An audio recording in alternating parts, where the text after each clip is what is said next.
Welcome back to Who Died Today USA channel. In the past few days, we have received somber news about the passing of extraordinary talents. Today's episode is dedicated to honoring their memory. Additionally, we will recap the stars we have recently lost. Before we begin, we kindly ask for your support. If this video or the legacies of these remarkable individuals have touched your life, please consider giving this video a thumbs up as a sign of respect and remembrance. Thank you. Did this.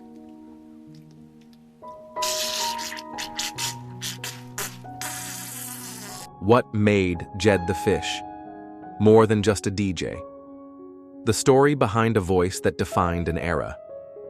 If you ever cruised down a California freeway with your radio dialed to KROQ, chances are Jed the Fish was right there with you.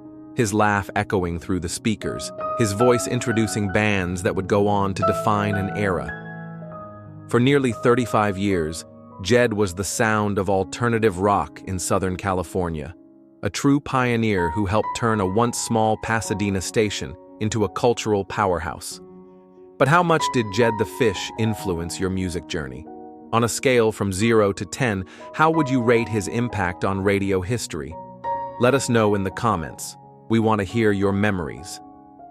Born Edwin Jed Fish Gould III in 1955, Jed joined KROQ-FM in 1978 and stayed through its golden years. He championed early airplay for legends like David Bowie, U2, and The Police, long before they were stadium names. His unique, often outrageous on-air personality and signature blend of laughter, borrowed from beloved family members, made him instantly recognizable. Yet behind the theatrics was a man deeply dedicated to his craft, someone who once said, "It took years of imitation before I learned the simplicity of being myself on the air." In his later years, Jed turned his creative energy to visual art while continuing his radio work with KCSN and KROQ's Rock of the 80s. He was honored multiple times as Modern Rock Personality of the Year by Billboard and Radio and Records, and remained a beloved figure in the Los Angeles music scene. Jed passed away peacefully at home in Pasadena on April 14, 2025, at the age of 69, following a recent diagnosis of small cell lung cancer. His passing was shared with fans via his official Instagram account. "The world will never be the same. R.I.P. Jed, go be with Alice," a touching tribute to his cherished dog. His legacy lives on in every guitar riff, every rebellious lyric, and every heart that ever found freedom through radio. So tell us, what was your favorite memory of Jed the Fish? Did he help shape your love of music? Join us in the comments as we celebrate a legend whose voice still lingers in the soundtracks of our lives.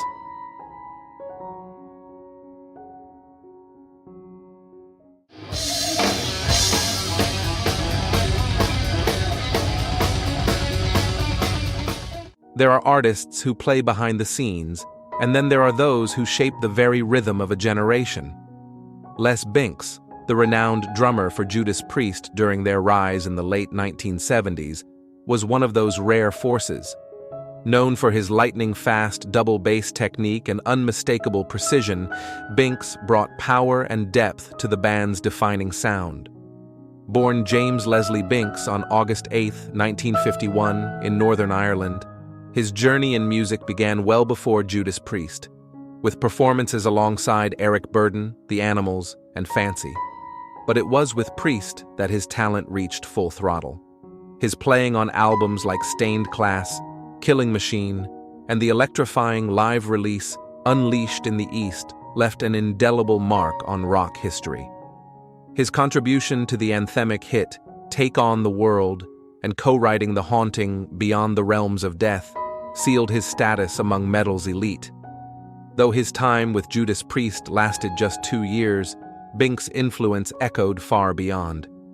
He parted ways with the band over creative and managerial disagreements, but he never held resentment toward his bandmates. In fact, in 2022, 43 years later, he reunited with them at the Rock and Roll Hall of Fame induction, performing with pride and grace. Les Binks passed peacefully at a hospital in London on March 15, 2025, at age 73. His band, his fans, and his peers honored him not just for his skill, but for his integrity, passion, and professionalism. His rhythms still pulse through the hearts of those who listened, played, and believed. Les wasn't just a drummer. He was the beat behind a movement, and his legacy lives on in every crash, every chorus, and every encore.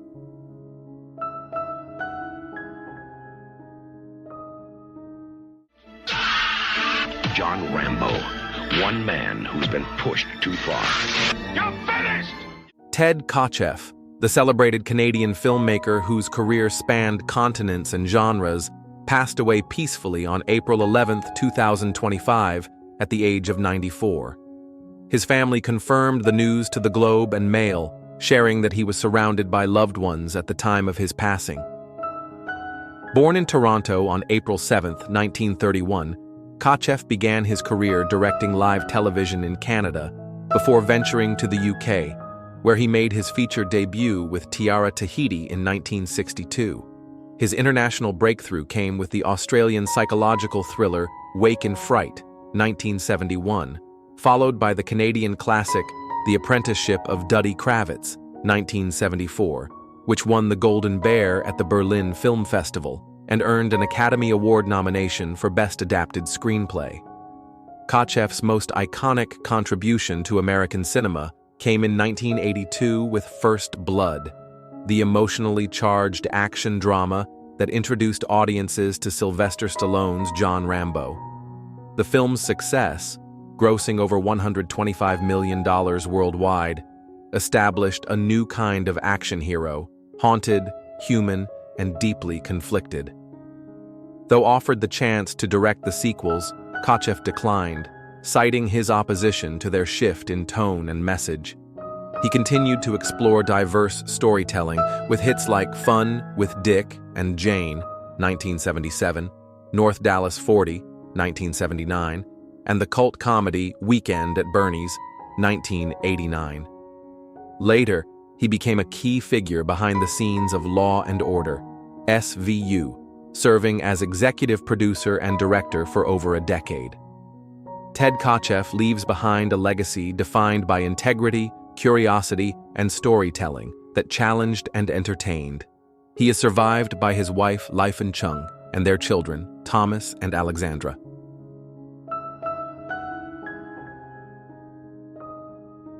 As soon as the rain stops, I'm going to make an example of you.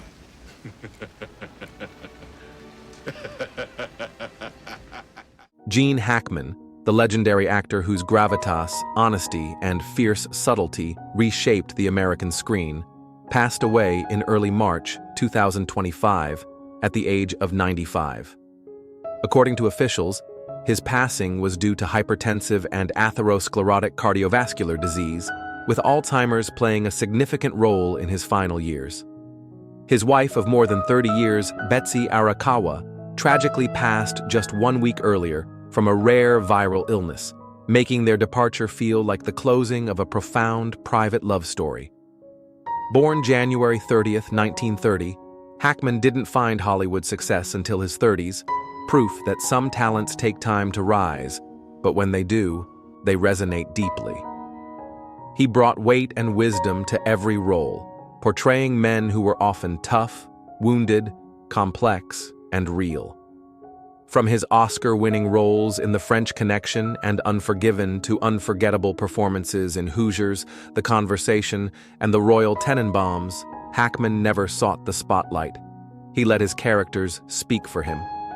In the early 2000s, he quietly retired from acting, choosing instead to live a modest life in New Mexico with Arakawa, focusing on writing and reflection.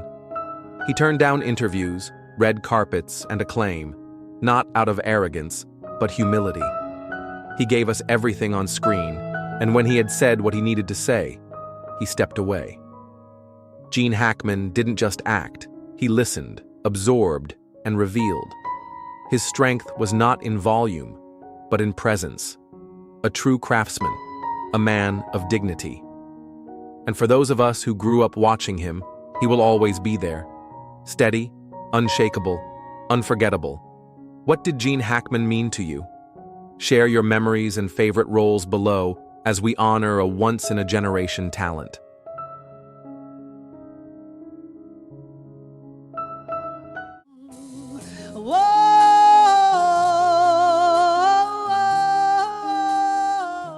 Roberta Flack, the Grammy-winning vocalist and pianist whose elegant, intimate sound helped define an era of soulful storytelling, passed away peacefully at home on February 24, 2025, surrounded by her loved ones. She was 88. Flack had publicly shared her diagnosis of ALS in 2022, which gradually limited her ability to perform in her final years. Born in Black Mountain, North Carolina, and raised in Virginia, Flack was a musical prodigy. At just 15, she earned a full scholarship to Howard University, where she studied classical piano. Her rise to fame was unexpected and stunning, sparked by Clint Eastwood's choice to feature her haunting rendition of The First Time Ever I Saw Your Face in his 1971 film Play Misty for Me. The song topped charts and won her the first of many Grammy Awards. Flack made history again in 1973 with Killing Me Softly with his song, becoming the first artist to win the Grammy for Record of the Year 2 years in a row. She went on to record enduring duets with Donny Hathaway and Peabo Bryson, and her music, blending gospel, jazz, soul, and classical influences, inspired generations. Later, she welcomed a new audience when the Fugees reimagined Killing Me Softly in the 1990s. Beyond her music, Roberta Flack was an educator, activist, and philanthropist. She taught music in public schools, founded the Roberta Flack School of Music for Youth, and used her voice to support civil rights and equality. Her songs, soft yet powerful, offered comfort, reflection, and timeless beauty. Through every note, Roberta Flack gave the world something enduring, music that felt personal, honest, and true.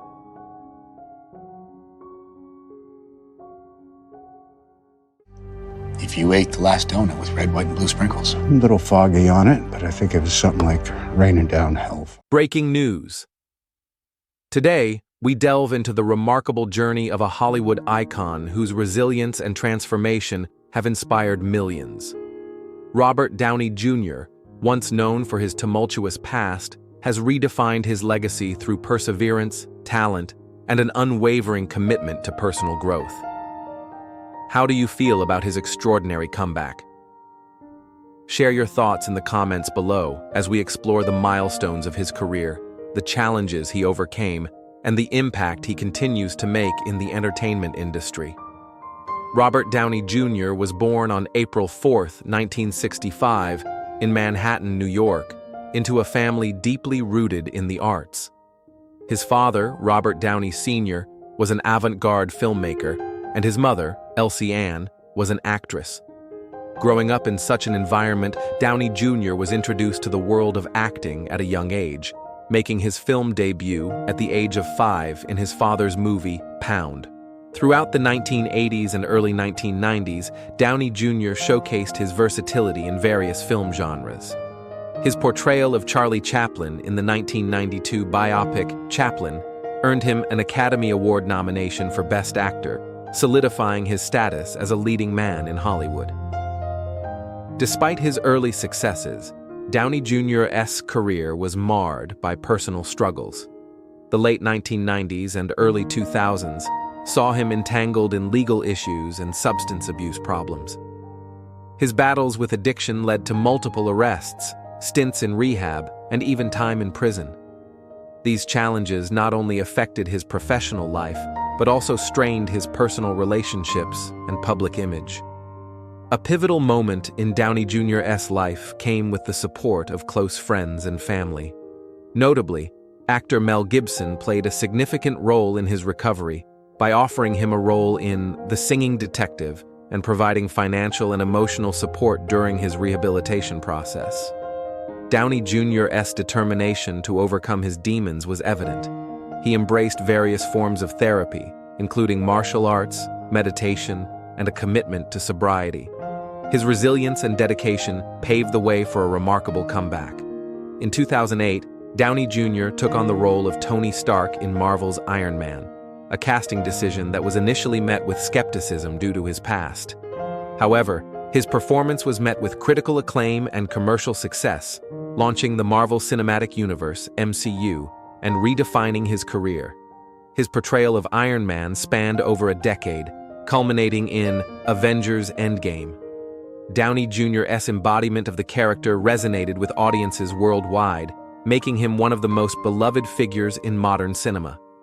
Beyond his on-screen achievements, Downey Jr.'s personal life flourished.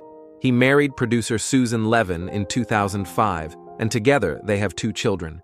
His commitment to family and personal development became central themes in his life. In 2024, Downey Jr.'s talent was further recognized when he won the Academy Award for Best Supporting Actor for his role in Oppenheimer. In his acceptance speech, he expressed gratitude to his wife for her unwavering support and emphasized the importance of personal growth and empathy. While Downey Jr.'s career resurgence has been largely positive, he has not been without controversies. His role in the 2008 film Tropic Thunder, where he portrayed a method actor undergoing pigmentation alteration, sparked debates about racial representation in cinema. Additionally, his reported earnings for upcoming roles, such as portraying Dr. Doom in future Marvel projects, have drawn criticism regarding salary disparities in Hollywood. Robert Downey Jr.'s journey from adversity to triumph serves as a testament to the power of resilience and transformation. His story inspires countless individuals facing personal challenges, demonstrating that with determination and support, redemption is possible. As we reflect on his contributions to the film industry and his personal growth, we invite you to share your favorite Robert Downey Jr. moments in the comments below. If his story has touched you, please like this video and subscribe to our channel for more inspiring tales from the world of entertainment. Thank you for joining us in celebrating the extraordinary life and career of Robert Downey Jr.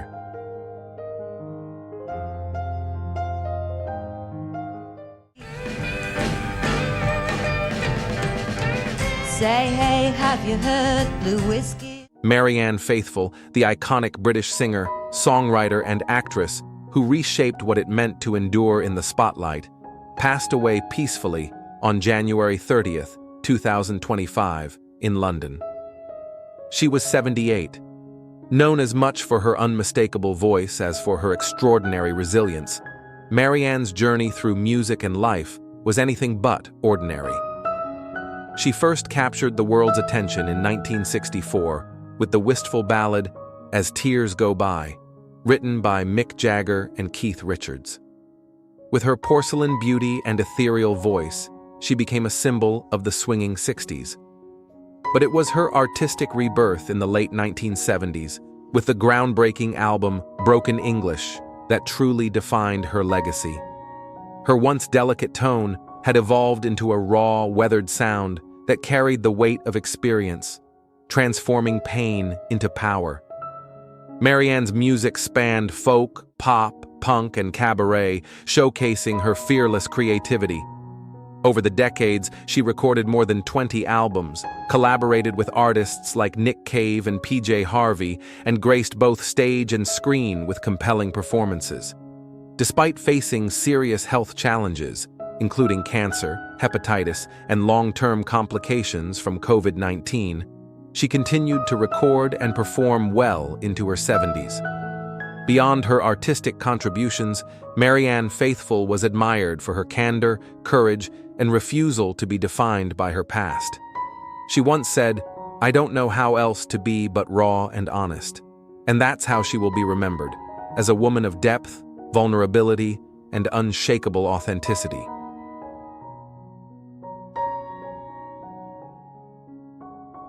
Is under investigation, but police tell ET criminality is not suspected.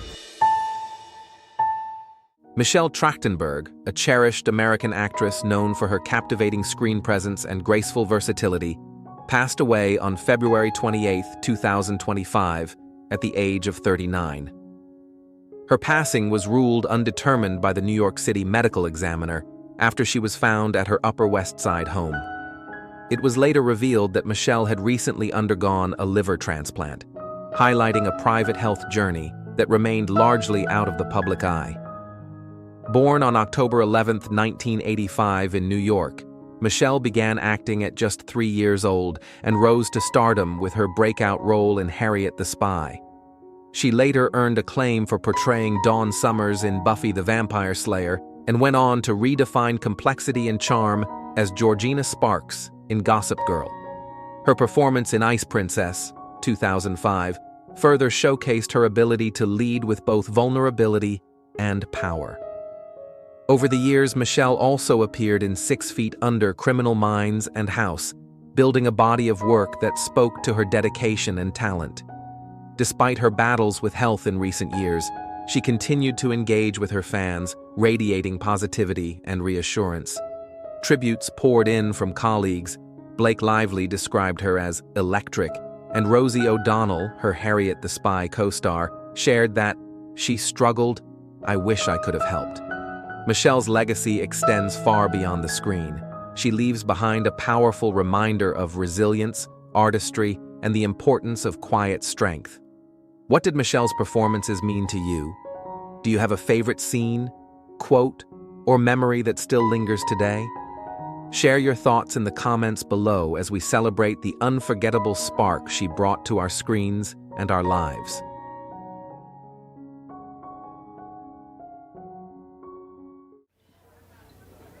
Hello, Gary. Listen, Patty wants to talk to you.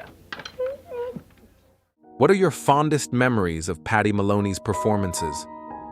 Whether it was her scene-stealing appearance as Lumpy in the Star Wars Holiday Special or her mime-like charm in Far Out Space Nuts, Patty had a way of lighting up every screen she graced. Share your thoughts in the comments below and help us celebrate a remarkable entertainer whose spirit far outshined her small frame. Patty Maloney, the charismatic 3'11" actress with a heart that could fill any room, passed away peacefully on March 31, 2025, in Winter Park, Florida. She was 89. Her brother confirmed that she had been in hospice care following several strokes over the years. Despite her health challenges, including age-related macular degeneration, Patty remained an inspiring presence with a legacy that continues to shine. From her early days with the Ringling Brothers and Barnum and Bailey Circus to her breakout roles in film and television, Patty's career was defined by energy, resilience, and grace. She charmed audiences as Alice Bates in Little House on the Prairie and brought warmth and wit to roles on Donnie and Marie, Charlie's Angels, and The Love Boat. She even played alongside legends in productions like Swing Shift and Ernest Saves Christmas. In every appearance, her dynamism left a lasting impression. But beyond the spotlight, Patty Maloney was more than a performer. She was a beacon of kindness and perseverance. There wasn't a person she met or place she worked where she wasn't loved by everyone, her representative shared. Patty's life reminds us that true greatness comes not from height or fame, but from the ability to bring joy, laughter, and heart to everything we do.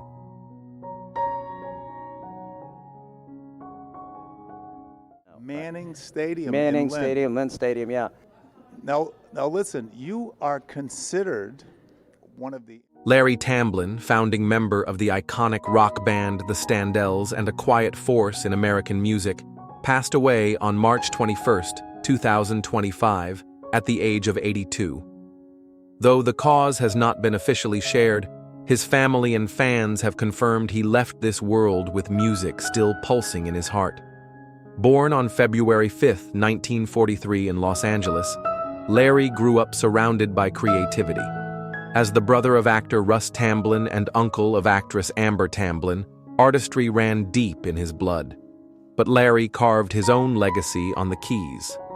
In 1962, he formed Larry Tamblyn and the Standells, a band that would soon help define the gritty, rebellious sound of American garage rock. Their breakout hit, Dirty Water, became an anthem for Boston and a cornerstone of 60s rock history. Larry was more than a hitmaker. He was a tireless performer who stayed true to his roots, reforming the band in 2009 and touring nationally well into his 70s. In 2023, he was inducted into the California Music Hall of Fame, a well-earned honor for a life spent on stage and in song. Tamblyn's music had edge, attitude, and soul, but those who knew him best also saw a kind and humble man. He lived an incredible life, wrote his nephew Dennis Tamblyn, recalling late-night conversations and shared songs. Did you ever see Larry perform live? What does Dirty Water mean to you today? Let's honor his memory, one story, one note, and one heart at a time.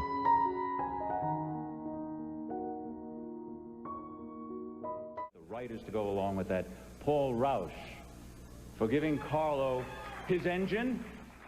Tom Christopher, a daytime Emmy-winning actor admired for his commanding presence and layered performances, passed away on December 5th, 2024, at the age of 84 in New York, following a lengthy illness. For over 5 decades, Tom was a familiar and captivating face on television, known for bringing gravitas and nuance to every role he played. Born in Queens, New York, in 1940, Tom began his career on the stage before breaking into television. Soap opera fans knew him best as Carlo Hesser, the intense and charismatic mob boss on One Life to Live, a role that earned him a Daytime Emmy in 1992. True to soap opera flair, he later returned as Carlo's meeker twin brother Mortimer, keeping fans intrigued for nearly 2 decades. Tom also left an indelible mark in science fiction as Hawk, the stoic, half-human, half-bird warrior in Buck Rogers in the 25th century. His sharp features and soulful portrayal made the character iconic in genre television. Off-screen, Tom was a devoted husband to playwright and agent Judith Leverone until her passing in 2019. In his later years, he lovingly compiled and published her creative works, preserving her voice and memory, a testament to his enduring love and character. Friends and colleagues remembered him as a true gentleman, a generous mentor, and a master storyteller. His strength in the face of illness, his artistry, and his grace leave behind a powerful legacy.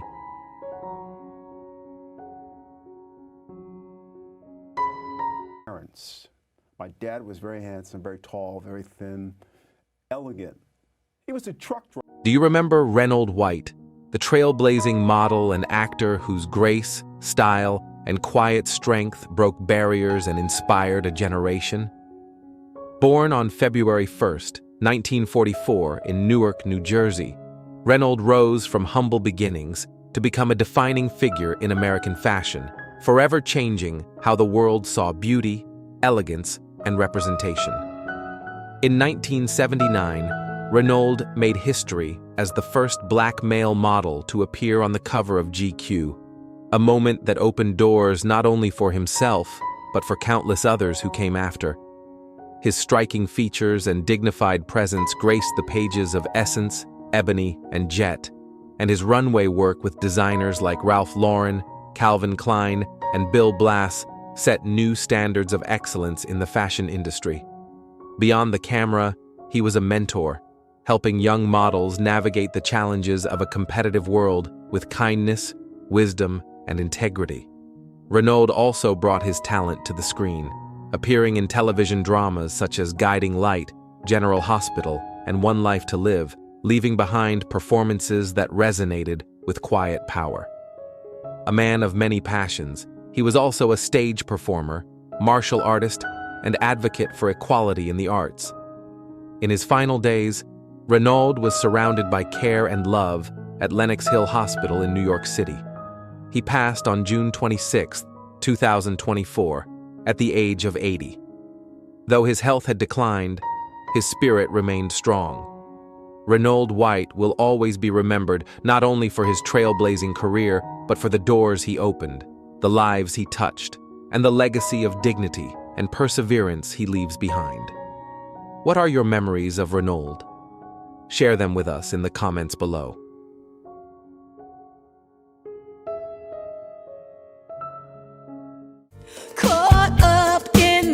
music you bring. Oh, what a surprise. Alfa Anderson was a radiant voice of an era, a gifted singer and educator whose talent, poise, and grace helped define the sound of American disco and soul. Born on September 7, 1947, in Augusta, Georgia, Alfa rose to prominence as one of the lead vocalists of the iconic group CHIC, bringing to life unforgettable hits like Le Freak, Good Times, and I Want Your Love. Her voice didn't just sing the rhythm of a generation, it helped shape it. Her journey into the spotlight began in the 1970s, singing alongside jazz greats and contributing to the legendary soundtrack of The Wiz, produced by Quincy Jones. In 1977, her career took a historic turn when she joined CHIC, later becoming a lead vocalist and part of a sound that would influence countless artists across genres and generations. Beyond the stage, Alfa was a lifelong learner and mentor. She held 2 master's degrees and served as a school principal, inspiring young people with the same energy and heart that made her a star. Her commitment to both music and education made her a rare and deeply respected figure. Alfa Anderson passed away in December 2024 at the age of 78. While the cause was not publicly disclosed, her passing was confirmed by longtime collaborator Nile Rodgers, who called her forever loved. She is remembered not only for her unforgettable voice, but also for her kindness, intellect, and unwavering spirit. Her legacy lives on in the music she helped create and in the lives she touched. Let us honor her memory and celebrate the soul and strength of this remarkable woman.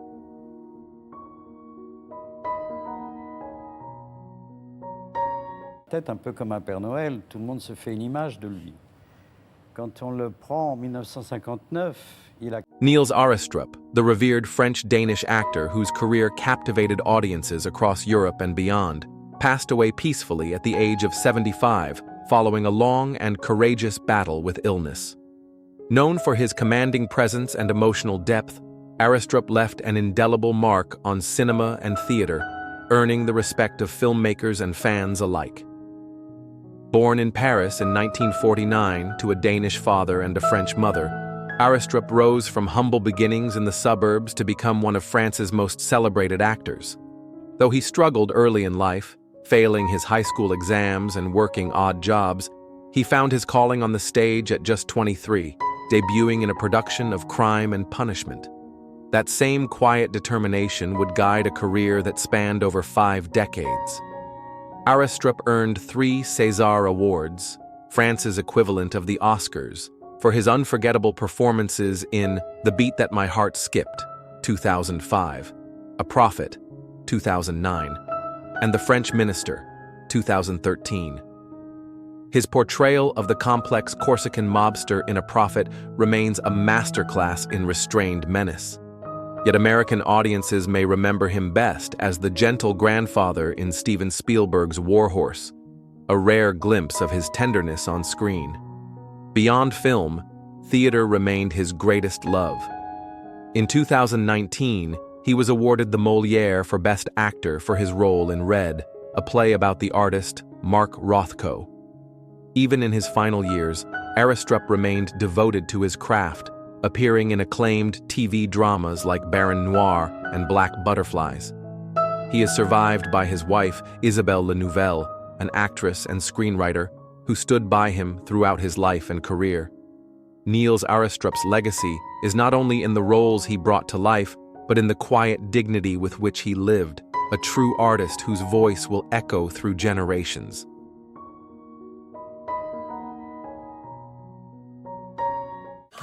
What are you doing? I mean, what the hell am I doing here? What are you doing here? I'm freaking working over here. Breaking news. Is Martin Lawrence preparing for the next big act of his legendary career, or has the spotlight dimmed for one of comedy's brightest stars? Fans have questions. Today, we take a closer look at the journey of this Hollywood icon, from historic highs to personal health scares, and ask, what comes next for Martin Lawrence? Martin Fitzgerald Lawrence, born April 16, 1965 in Frankfurt, Germany, is one of America's most influential comedians and actors. From his early days as a stand-up comic to becoming a household name through hit films and television, Martin has never failed to leave audiences laughing and thinking. But behind the fame lies a story of resilience, reinvention, and remarkable inner strength. Martin's meteoric rise began in the late 1980s, fueled by his raw comedic energy and sharp timing. His breakout came as the host of HBO's Def Comedy Jam, but it was the debut of his self-titled sitcom Martin in 1992 that made him a cultural phenomenon. For 5 seasons, his portrayal of multiple beloved characters, from Shanae to Otis the security guard, turned him into a comic legend. Simultaneously, he stormed the big screen with box office hits like Bad Boys, 1995, alongside Will Smith, Big Mama's House, 2000, Blue Streak, 1999, and Life, 1999. Martin's ability to blend physical humor, streetwise charm, and heartfelt emotion made him one of the most bankable stars of the 1990s and early 2000s. But Lawrence's path has not been without turbulence. In the mid-1990s, he faced a series of personal and professional challenges, including publicized breakdowns and legal issues. In 1999, he suffered a serious medical emergency, a near coma caused by severe heat exhaustion, while preparing for a film role. It was a wake-up call, both for Martin and his fans, about the toll Hollywood pressure can take. Since then, Martin has remained more private, but has never stopped creating. He has focused on his health and returned to work on his own terms. In 2024, Martin reunited with Will Smith for Bad Boys, Ride or Die, delighting fans worldwide. However, some appearances promoting the film sparked concern. Fans noticed Martin appearing slower in his speech and movement, prompting online speculation about his health. During an interview on Hot 97's Ebro in the Morning, Martin directly addressed the rumors. "I am fine. I am in God's hands. I am blessed. I am glad to be waking up every day. I am all good. No need for people to be concerned." While the public still wonders, Martin's calm, collected response offered reassurance. He reminded us that even our most energetic performers are human and deserve grace. In 2024, Martin launched his Y'all Know What It Is comedy tour, marking a heartfelt return to his stand-up roots. On stage, his delivery remains razor-sharp, and his rapport with the audience is stronger than ever. "My audience is like Beyoncé's Bayhive," he joked. "They always show up for me." For Martin, stand-up is not just a performance. It is a place of refuge, renewal, and connection. These days, Martin enjoys a more grounded lifestyle. A devoted father, he often speaks about prioritizing family and peace of mind. Unlike the 1990s whirlwind, he now chooses projects more carefully, valuing purpose over fame. Though he may not seek constant headlines, his influence is undeniable. Martin remains a cultural touchstone. His film work continues to inspire the next generation of comedians and actors. His name is mentioned alongside the greats, Eddie Murphy, Richard Pryor, and Chris Rock. Martin Lawrence's journey is not just about laughter. It is about strength, survival, and self-reflection. At 59, he stands as a living legend whose career has spanned decades, genres, and generations. So, what does the future hold for Martin? Will he step back once more into the spotlight or embrace the serenity he has earned? What is your favorite Martin Lawrence performance? Martin, Bad Boys, Big Mama's House, or something else? How has Martin's comedy shaped your life or made you smile during tough times? Do you think Martin should continue doing stand-up or focus on movies and TV? Drop your thoughts in the comments below, and let us celebrate the life, career, and resilience of a man who made us laugh and think like few others could. If Martin's journey has touched your heart, please like this video and subscribe for more stories honoring the legends who shaped entertainment. Thank you for joining us in remembering a star whose light continues to shine. In every laugh, every memory, and every step forward,